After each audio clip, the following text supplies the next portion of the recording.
I'll start with some housekeeping remarks for this meeting format. So good morning. Thanks for participating in our remote mobile source committee meeting. We'll do our best to facilitate a smooth meeting with public participation. And we ask that everyone be patient as we navigate this together. We have two formats for participation this morning, the Zoom web application as well as by telephone. Before we begin, I want to review some guidelines and general instructions for the meeting. These are very important, so I ask that you pay close attention. So we ask that you silence your other communication devices, your cell or your desk phones. This will ensure that we are not hearing any feedback, causing interruption during the meeting. And during the meeting, all participants on Zoom, except for board members and key staff, will be placed on mute by the host. That means you will not be able to mute or unmute your lines manually. But after each agenda item, the chair will announce public comment. If you're on Zoom and you would like to make that public comment on the Zoom screen, please click on the raise hand button.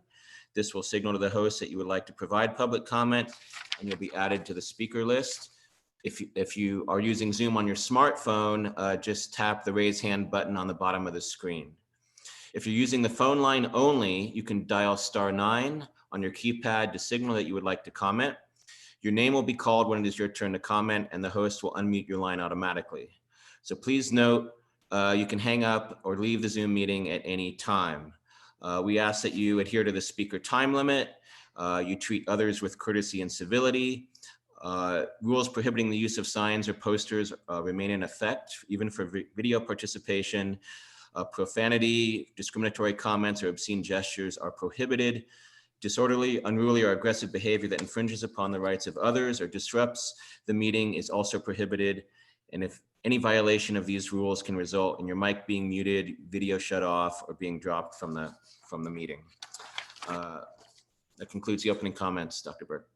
Thank you so much. And we will call to order the Mobile Source Committee meeting for August 21st, 2020. And we'll ask Dr. Fine to give us the update on the attainment plan. Okay, thank you, Dr. Burke. We'll bring up the presentation.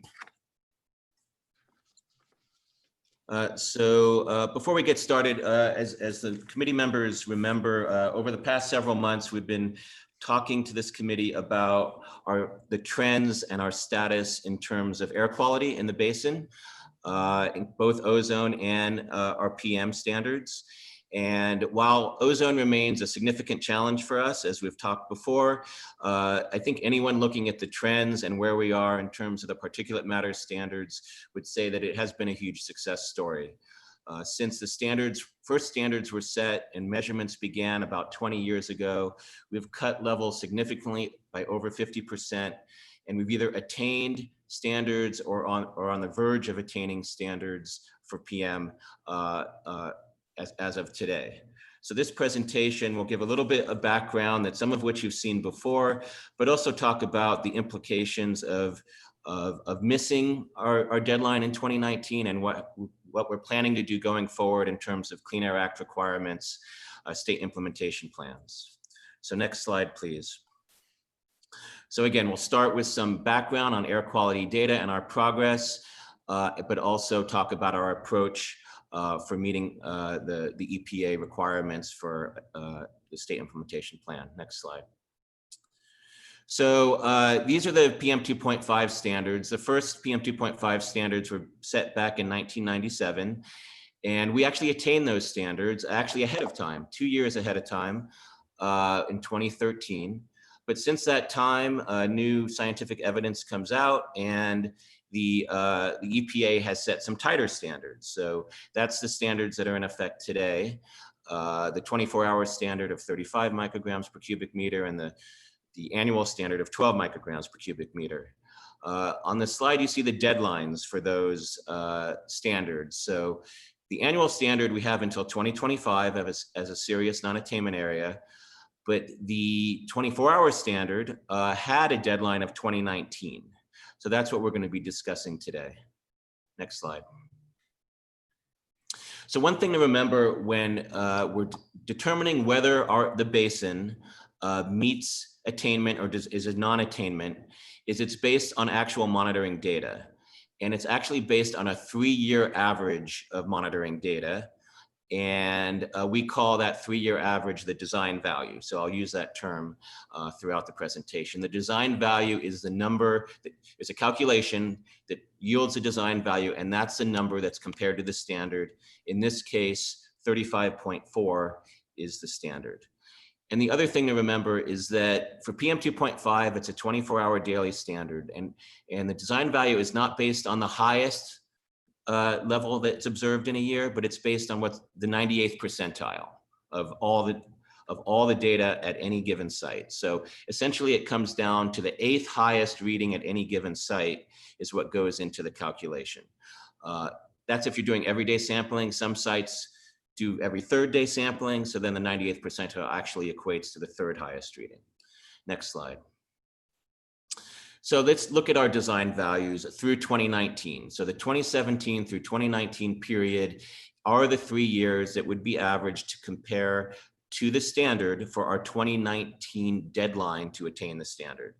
So as you can see here, we attain the standard at all sites except for 2. And the 2 sites are Compton in Los Angeles County and Miraloma in Riverside County. Now this is a 3-year average, and that is a design value. You can see that we're just above the standard. Again, 35.4 is the target, and we're between 35 and 40 at both of these sites. But as we dig down into the data in those sites, we'll be able to explain what's going on a little more in a little more detail. So next slide. So if we, as I said, the design value is a 3-year average. But if we just drop 2017 for the sake of argument and just do a 2-year average, this is what the data looks like. Compton is in attainment for that 2-year average, and even Miraloma is below the standard. So by the end of 2020, you can add, when we add 2020 data to the 2018 and 2019 data, we'll have a new 3-year average, and that will be how we're judged anew against the standard. So sometime early next year, we'll come to you with a 2018 to 2020 3-year average, and hopefully, and even, there's a good likelihood that everything will attain by the end of this year. So we're on track to attain, although it might be 1 year late. So next slide. And just looking at the trends, and I mentioned this earlier of how far we've come since 2000 is when measurements began for PM2.5. We were, up above 70 micrograms per cubic meter. You could see the progress through 2011, 2012. We had discussed that, 2014, 2015, 2016 were very challenging. Those were drought years, no rain. So that led to some higher levels. But since that time, we're back on track. You also see that Miraloma has been the key site for most of this period, but that Compton, at least 2017 through 2019, came up as one of our higher sites. And as you'll see, that's entirely based on 3 days in 2017. So next slide. And you can also see here that, go back, I'm sorry. You can also see here that if we plot 2020 data, till now, obviously we have more data to go from the second half of the year. But if we just go through now, that Miraloma looks like it will attain by the end of this year as well. So next slide. So our attainment status, again, since 2001, concentrations decreased by 51%. At the end of 2019, the Miraloma and Compton sites both exceeded the standard. But Compton was because there were 3 abnormally high days in 2017. One of those was January 1st. And on that day, we suspect that fireworks had an effect. There was also some evidence of some wood smoke, maybe from some regional wildfires, maybe from a residential wood burning. It was a bad day for meteorology, but it was so much higher than the other sites that day that something local was going on at Compton, not just on January 1st, but there's other days in December. And we have not observed this in Compton previously, nor since 2017. So we don't know exactly what was happening. We have looked at this every which way to try to figure it out. But the good news is it hasn't recurred since 2017, and it was only 3 days. So next slide. So let's just dive into the 2 sites that still don't attain. So Miraloma, there was no site in Miraloma in 2002. So as soon as we put the Miraloma site in the 2006, 2007 timeframe, it became our design value site and our highest site. So you can see the numbers here, and then it, huge progress, came down to close to the standard in the 2010 to 2012 timeframe, had those drought years, and now it's come down again. It is very close to attainment. As I said, if we just have no more than 4 days above the standard for the rest of the year, we will attain the standard at Miraloma, and that would be it. We'd be in attainment. Next, and that's about a 50-50 chance, because we're so close to the standard. We basically get 7 or 8 days above the standard. So we put it at about a 50-50 chance we'll actually attain the standard by the end of this year. Good question. Yeah. How many sites are there? Well, I didn't count. If you go back to slide 5 and 6, you can see every site where we have these measurements throughout the basin. Okay. And these are chosen to try to find where the highest levels are, as well as some other objectives. But we try to find the highest sites. As far as compliance though goes, it's these sites that are the samples that determine Yes. compliance or not. These are the ones that are compared against the standard for our attainment status. That's correct. Thank you. Okay, if we can move on to slide 10. So then let's look at Compton. And as I mentioned before, from 2009 to 2016, we bumped up against the standard a few years, but it was in attainment when you take that 3-year average. We had those 3 high days in 2017. The sampling was every 3 days, so it wasn't the 8th highest. It was the 3rd highest. It was the driver for it. So this is why we had that high level in Compton. And again, in 2018 it came down, didn't recur. 2019 even cleaner.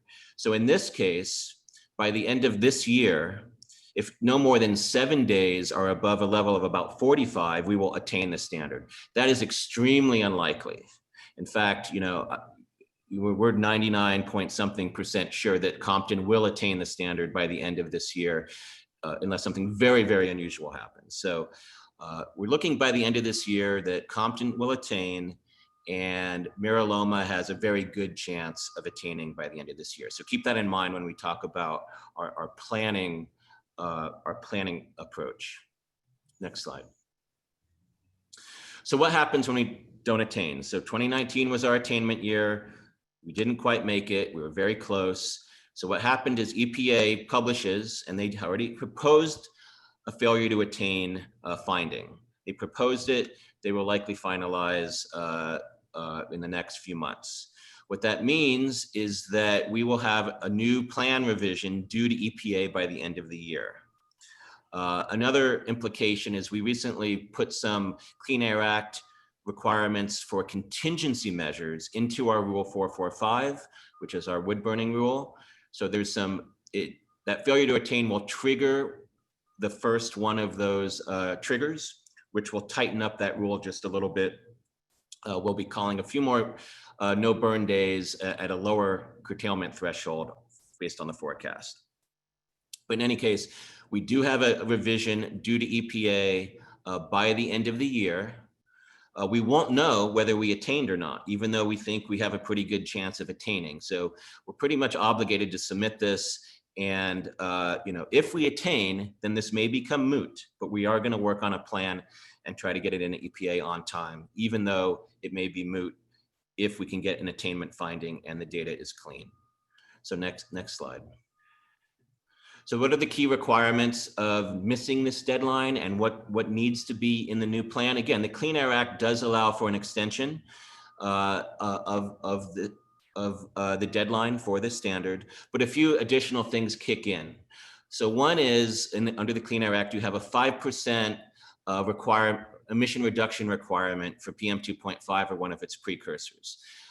So precursors being ammonia, sulfur SOx or VOCs or NOx.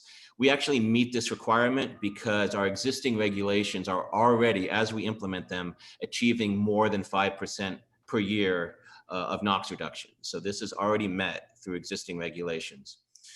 The key part of a new plan is what is an emissions inventory and attainment demonstration, and I'll go into some more details on that.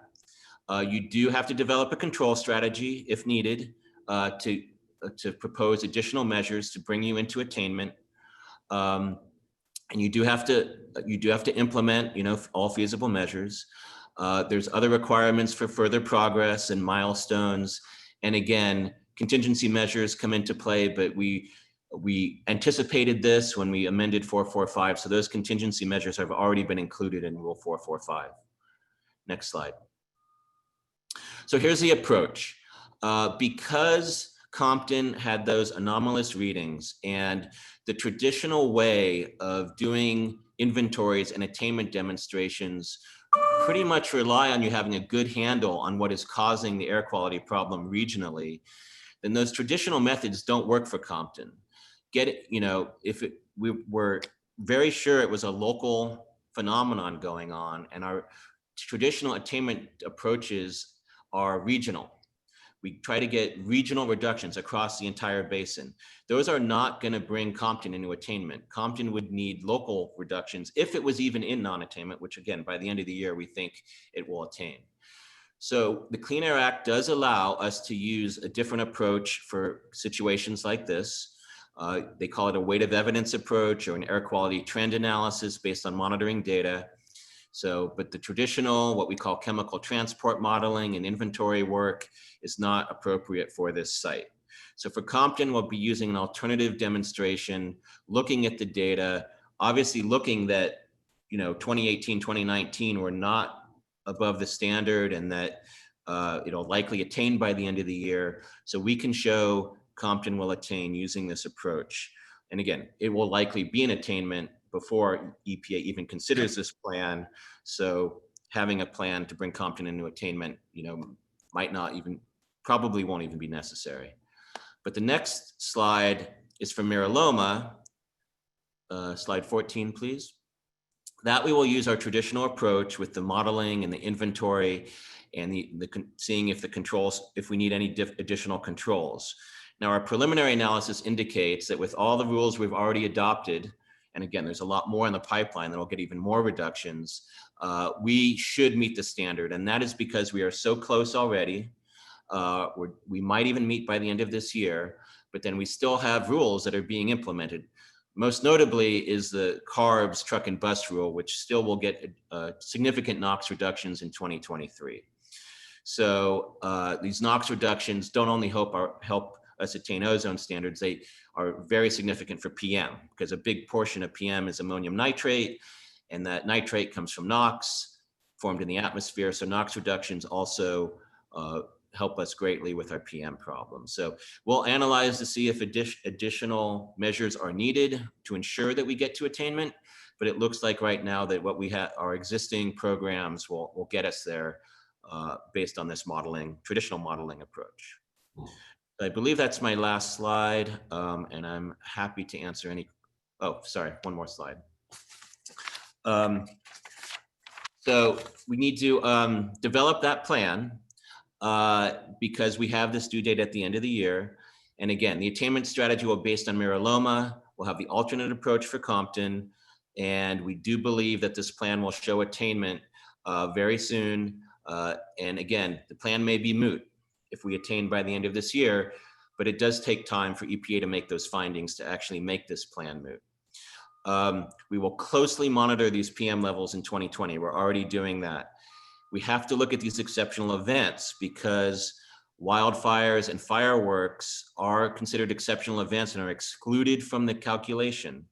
So we have to work very closely with EPA and quickly to make sure that those get resolved before they can make that clean data determination. But if we do have clean data by the end of the year, again, maybe a 50-50 chance, we hope EPA can move quickly, give us that new designation as attainment, and then this plan wouldn't even need to be acted on by EPA. And that's again, a huge success story that we brought the basin into attainment for PM 2.5. We're very, very close. And again, PM 2.5 is the pollutant that drives most of the negative health effects we hear about, the 2,000 to 3,000 premature deaths in our area, and a lot of the other very significant health effects. Ozone has its own health effects as well, and it's a concern. But PM 2.5 drives a lot of the health effects we hear about. So I believe that might be the last slide. Oh, sorry, I printed it out, but my printer didn't print the last few slides. But in any case, this is just a public process. We're briefing Mobile Source Committee today. We're talking to our AQMP and technical advisory groups about it. We're going to be releasing the plan in about a month. We have to do our regional public hearings. They'll likely be done in a virtual format, and we'll be bringing to our board likely December. But CARB also, it has to also get through CARB's board as well. So there'll potentially be a parallel process with CARB. It's a tight time frame, but because the plan is relatively straightforward in terms of the attainment demonstration, I think we'll be able to hit these deadlines. But we do have to go through the public process and take comment. Thank you very much for the presentation. Does anybody have questions for Dr. Fine on this presentation? Just a quick question. Okay. As far as fireworks go, how is that as an implication for those two cities? Are they allowable in those cities or not? Or does that not matter as far as the implications? Because it seems like that was an issue. Yeah, so the first thing to remember is EPA allows exclusion of exceptional events, and they've developed rules that have their exceptional event policy, essentially. So July 4th fireworks are eligible to be considered an exceptional event, and so they can be excluded from the calculation. So that's one thing to remember, although it's still high PM 2.5, it still has health impacts, it's still not great to have such high levels on July 4th and July 5th. And if you remember, this July 4th and July 5th, we saw some of the highest PM 2.5 levels in a very long time, even compared to previous July 5ths and July 4ths. It was a combination of very stagnant weather, but also we believe there might have been more sort of backyard or neighborhood fireworks displays because of COVID, because there was less opportunity to go to the bigger shows, the municipal shows that people had. So we had some very high levels. There's so much fireworks going on in our area on July 4th and July 5th, it is a regional issue.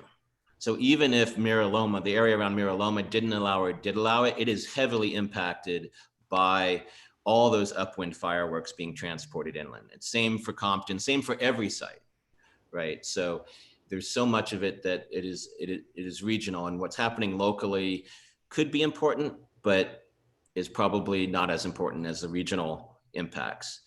Now, January 1st is a different story. There's probably a lot less fireworks on January 1st, but there are some. In Latin American countries, January 1st or New Year's is the fireworks night, right? So in our area, there are a lot of fireworks over New Year's. It's just harder to track and see where they are, and it may have influenced that Compton in 2017 to some extent, not enough to account for all those high levels. We've been looking very closely to figure out what's going on, but you're absolutely right. July 4th and 5th is a significant concern. It just, EPA allows us not to include it in the calculation for attainment purposes. Well, if I might, Mr. Chair, this year fireworks started much earlier than July 4th and continued through July 10th probably. So there's a whole period of time where there were a lot more fireworks than normal throughout the basin. No question. Dr. Fine, what is the ethnic breakdown of Compton? I don't have the exact numbers, but it is, from my understanding, it's predominantly African American. No, I don't think so anymore. No. Not anymore? No, it's almost equal. I mean, there actually might be more Latino, Hispanic in Compton now than Black. You see, yeah, that's a popular misconception. Yeah. And well, can you refresh my memory, Dr. Fine, on the fireworks at Disney? Are they still smokeless fireworks? Yes, so this, just for background, this issue came up many years ago. The areas around Disneyland were concerned about the impacts from the nightly fireworks shows that occur at Disneyland. So we worked with the park on smokeless launching. So as the fireworks explode in the air, you can't avoid the smoke that comes from that. But if you're worried about the smoke at ground level, what used to happen is they shoot up the fireworks into the air with basically rockets, gunpowder rockets. So that added to the emissions and added to the smoke.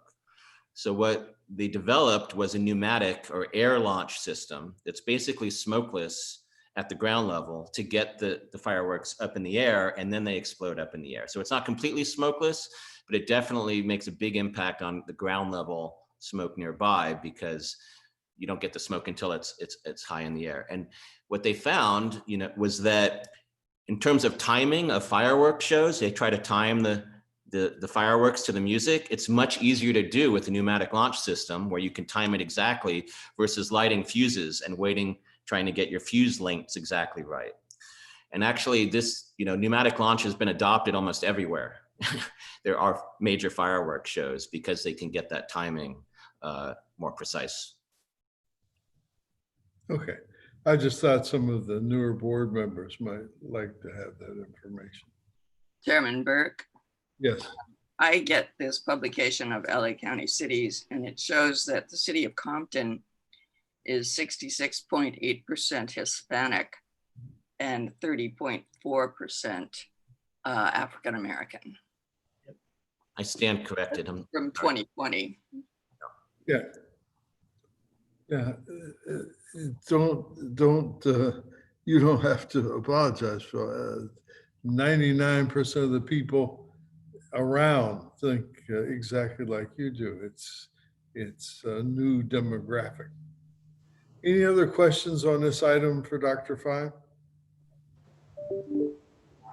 Then you have two written reports, Phil. Should we ask for public comment on this item? Oh, absolutely. I'm sorry.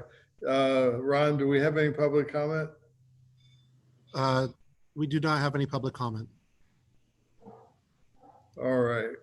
Then on the next two items 2 and 3, those are just submitted, correct?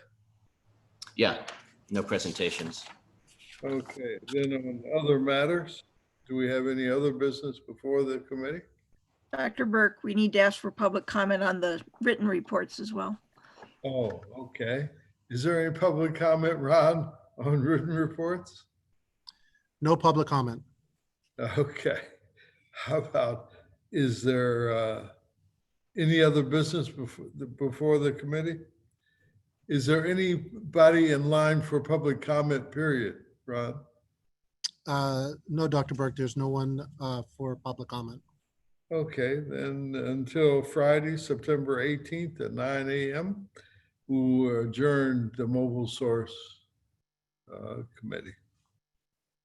Have a great day, Dr. Burke. You have a great day, Larry. Good to see you. Take care, everyone. Good to see you all. Thank you. Stay safe. Stay safe, Carlos. You too, Dr. Nice to see you in person sometime. Hey, man, I was thinking about it the other day. I said, man, we never got to the track. I got a horse running Sunday. I'm Oh. gonna watch him on TV. One of these days, this will be over with. Yeah, right. I sure hope so. And maybe we'll both still be alive. Yeah, maybe. In my case, definitely maybe. See you, Judy. We hope so. Take care, Bye, Judy. Carlos. All right. Bye, guys. Have a good Good luck. weekend. Good luck with your horse.